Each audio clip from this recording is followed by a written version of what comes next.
Hi! In this video, we will discuss the Vital Search Testo Gummies and discuss if what makes it a scam.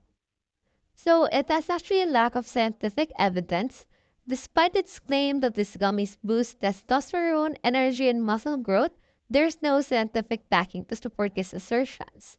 So, many reviews also suggest that the positive feedback appears fabricated, while genuine user experience are predominantly negative, reporting the noticeable results.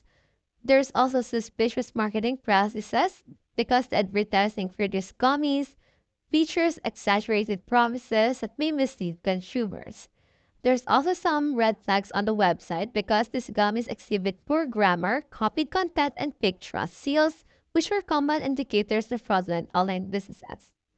So I hope this video cleared up any misunderstanding that you have. I hope this video also helped you out. Thanks.